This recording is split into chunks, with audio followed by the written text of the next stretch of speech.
বছর শেষে শীতের সকালটা যেন আরো ম্লান জলপাইগুড়ি শহরে। মঙ্গলে অমঙ্গল সংবাদ।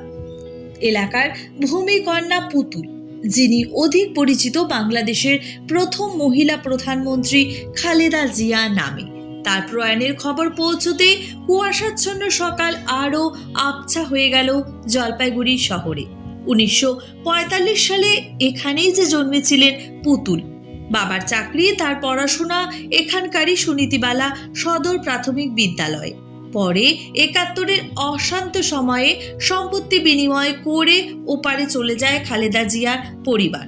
কিন্তু অতীত সূত্র মুছে যায়নি এখনো, আর সেই সূত্রেই খালেদার প্রয়াণে কার্যত শোকস্তব্ধ জলপাইগুড়ি শহরের নয়াবস্তি।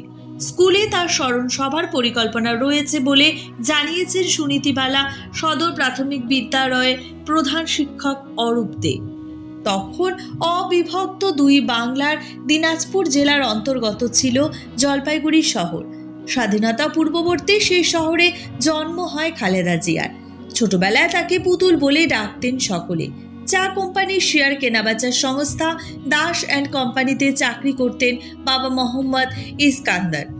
71-এ মুক্তিযুদ্ধের সময় তৎকালীন পূর্ব পাকিস্তানের সঙ্গে এক হিন্দু পরিবারের সঙ্গে জমি বিনিময় করে খালেদারা চলে যান সেখানে, আর জলপাইগুড়ির ওই বাড়িতে গিয়ে বসবাস শুরু করে ওপারের চক্রবর্তী পরিবার। পরে আর খালেদার পরিবার জলপাইগুড়িতে ফেরেনি।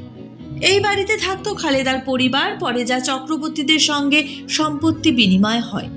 মঙ্গলবার সকালে নয়াবস্তির সেই পাড়ায় দাঁড়িয়ে এসব কথাই বলছিলেন এলাকার বাসিন্দা নীলাঞ্জন দাশগুপ্ত। আরেক বাসিন্দা জানালেন, খালেদারা যে বাড়িতে থাকতেন তার পাশের বাড়িটি তার। ইদানিং বাংলাদেশ থেকে আত্মীয়রা এলে তার বাড়িতে ওঠেন, আগের বাড়িটি দেখে শুনে ফিরে যান। আজ তাই খালেদার মৃত্যু সংবাদ পেয়ে তাদের সকলের মন খারাপ।